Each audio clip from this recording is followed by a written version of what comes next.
What's up, guys? I'm Scott Deckert, and you're watching Kendall Talks. Preview.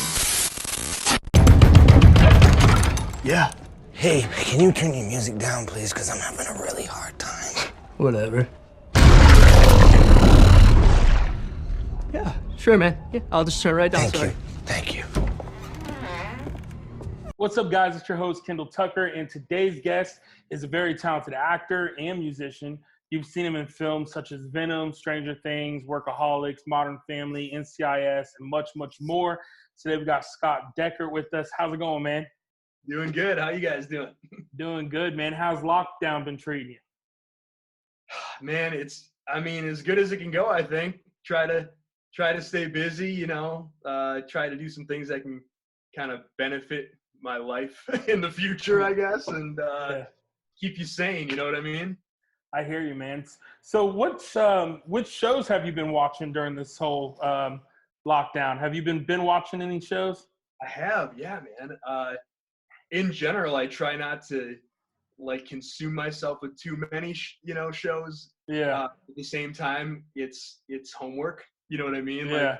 For what we do. So yeah. But I really got into. I'm into Schitt's Creek right now. Outer Banks. I got a little bit more. Yeah. A little. I watched Outer a Banks. little more than I should have. So. But yeah. So I had. For the demographic it's going for, I feel like it's a really far better done CW show. Yeah. But I don't get addicted to those kinds of shows, man, but it hooked me. Yeah. It was a good show for sure. I watched that and I got addicted to, which I'm a little late to the party, but Ozark. I just started Ozark. I mean, I finished it, but I didn't start watching season 1 until this lockdown. And I'm I'm like, dang, this show is freaking sick. Dude, it's so good. I fly through Ozark as soon as the season comes out. I've interviewed a few of those actors from Ozark too, and they're good people, cool people. Such a good show, man. It's that's the closest I've gotten to Breaking Bad. So anything that can get close to Breaking Bad for me is a win.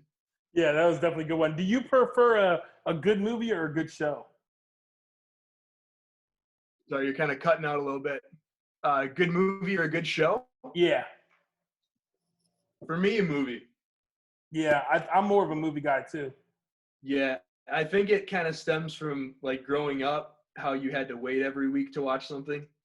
Yeah. And it's kind of coming back in this whole quarantine because what's the Mark Ruffalo show that just came out?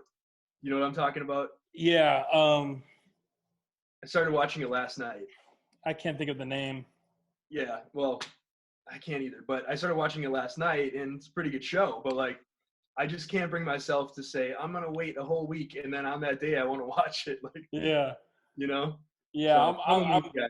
Yeah, I'm a movie guy too. I don't want to have to watch 15 episodes just to get to the end of the season and be left with the cliffhanger and not know Yeah, but at the same time, if I get really into a show, then I'm so grateful that there's a large quantity coming at me in the future. That's true. So I want to know, how long have you been acting? What was your very first role? Man, well, I started acting when I was a kid. I did some plays and stuff, and I got more into sports and took a break from acting, and then really more early college, I started doing student films and short films again, and it just hooked me, and I knew that at some point I'd be moving out to LA. That's awesome. So actually, when I first got out here, I started going to classes and studying like crazy and all that, and I booked this role on an Alan Ball show for HBO, and it was kind of a crazy experience. It was the kind of thing that's it sounds like a dream, but it turned into a nightmare because I shot one episode, and then they decided they were going to bring me back as recurring, and I had no idea what that. I knew what it meant, but I didn't know how rare and amazing that was. Yeah. Starting out.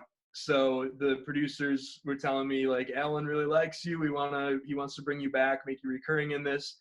So I was so pumped. I met with the writer. I read the books, And I'm like, hey, this is great. I even got in the van, and they're like, dude, we heard what happened. That's pretty cool.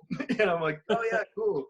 So actually, like 3 days before Christmas, I got a call from Alan, and he was like, I hate to be the bearer of bad news during the Christmas season, but HBO's not picking it up.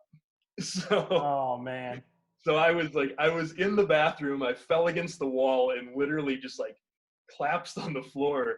And it was this genuine, like, it even gives me chills now. Like, it was this genuine feeling of just dread. Yeah. But it's a testament of the kind of people you get to work with in this industry. I mean, Yeah. Alan Ball gives me a call himself to tell me that. You know what I mean? Yeah, So that's pretty cool. yeah, so that was really cool. And then after that, like, I thought that could be like a launching pad for me. Mm-hmm. But it was slow for a long time. And I think, then I booked an indie film called Odd Brodsky that it got a lot of like festival attention. And from there I booked Workaholics and Nice. made some, awesome friends on there. And they brought me back another season as a different character. And then really from there, it just kind of, it got a lot, never easy, but I had a lot more fortune in the acting world. So, Yeah, I hear you. So what kind of job did you do before acting? Like before you ever started acting, what were you doing?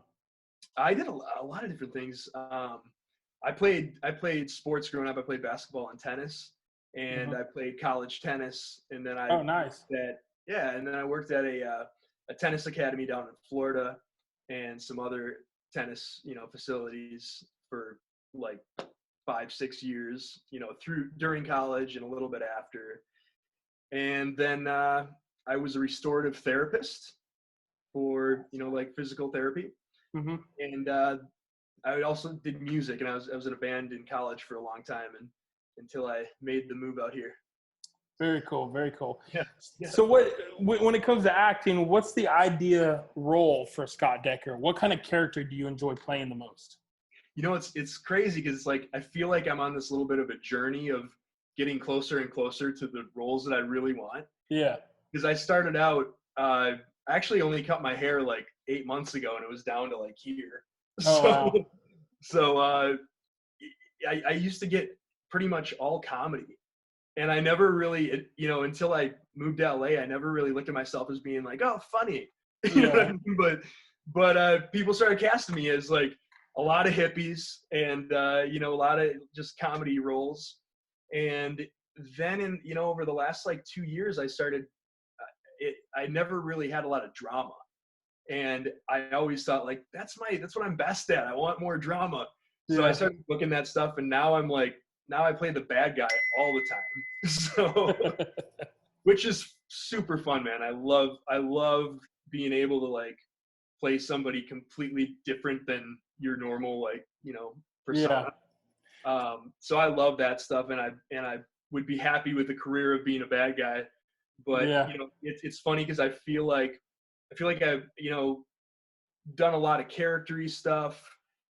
And now the next step I feel like is just playing me, as just like more of, I guess, what most people kind of go into originally.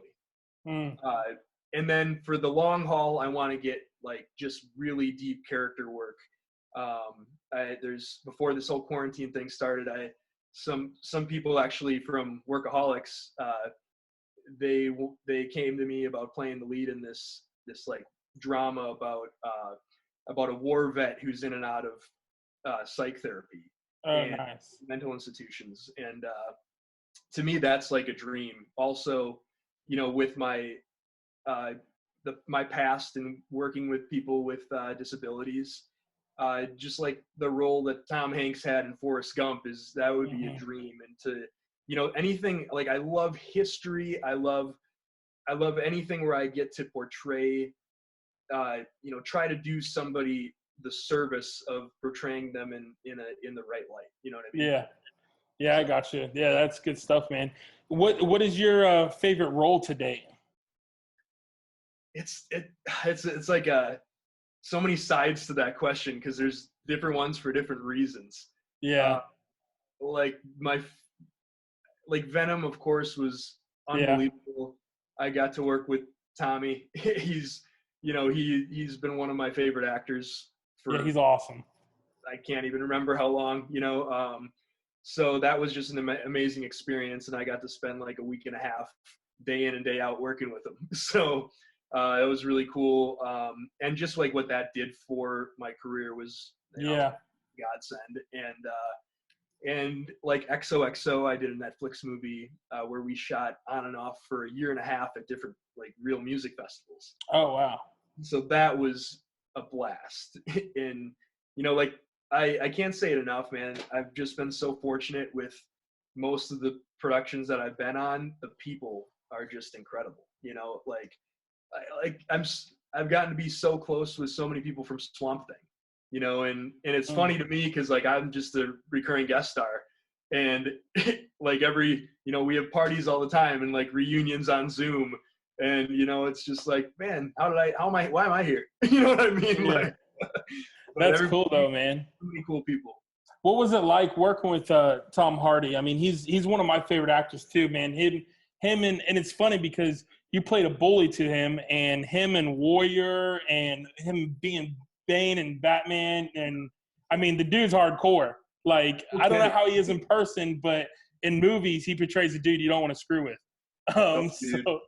And when I was like when I booked Venom, like it all happened really quickly, and I wasn't given like it's a Marvel movie and you're not given a whole lot of a lot of the characters aren't really given much. You're not even given really a script sometimes, or even your lines. And you pretty much get there and they're like, oh, this is it. Here you get to your trailer and like, here's the scene for today.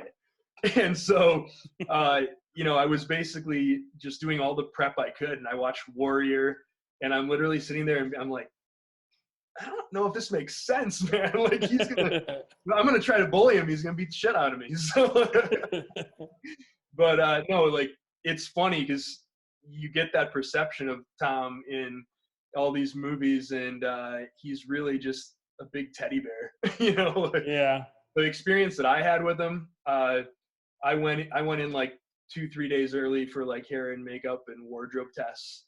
And even like some of the production coordinators were coming up, the production coordinator and some PAs were talking to me, and they're like, you're gonna be best friends with Tom. And they're like, we can just tell. And so and it was cool also because I had worked with Ruben Fleischer, the director, on a commercial in Mexico, like 2 years before, and I hadn't spoken to him since. And he just called. I didn't audition. He just called me with, "Here, you want to be in Venom with Tom Hardy?" Oh so wow! I was really? like, "Oh sure, it sounds good." And that's like a dream job, man. Being in a Marvel movie. Oh, totally, man. I mean, it really is, and it just shows like it's funny because the biggest things I've been in, you sit and you work your butt off as an actor and you prep and like if like I don't audition prep, I role prep for an audition. So I'm like in it from the second I get it until I go in. And it's like really draining mentally, you know what I mean? But so you go in for these roles with all this preparation, and sometimes the biggest ones you get are just like, oh, that director liked you.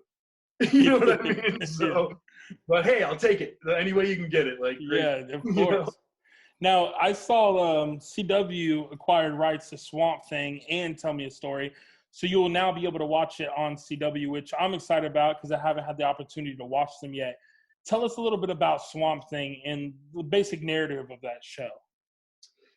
So basically, it was one of my favorite comics as a kid. And I've never understood why I haven't found a Swamp Thing version that I am in love with. But it's the story of this classic comic book character who, how he becomes Swamp Thing and one with the green. And it's James Wan who, is in charge. He's at the helm of this whole thing. So, and Mark Verheiden as a writer. So you have some incredible talent behind it. And just like everything they do visually with that show is mind boggling. And, when you asked me before with like, am I a movie or a TV show guy? classically, yes, movies, but the way that they make TV shows now is like you're watching a movie. Yeah. So I mean, I can truly, I don't care if I was in it or not. Like, I would watch that show and be like, wow. Nice. It's I'm looking so forward to good. watching it. Yeah, it's so good, man. If you can watch the original, I would give that a try because I'm sure they're gonna have to cut some stuff a little bit for CW. Yeah. But it's gonna be incredible either way. So Yeah, that's awesome, man. Now, can we expect to see anything new? I know with this whole COVID-19 stuff, it's kind of throwing things off. But were you preparing to work on anything? I know you mentioned what your friends at Workaholics brought to your attention. But is there anything else? So I was pretty busy like end of last year and then beginning of this year. I was in New Orleans shooting NCIS New Orleans, and then came back here. And as soon as I got back from like the holiday from Christmas, I auditioned for NCIS, and I'm like, why am I even auditioning? They're not going to let me. And then I booked it. And so I ended up I was literally just finishing filming when everything went into a lockdown.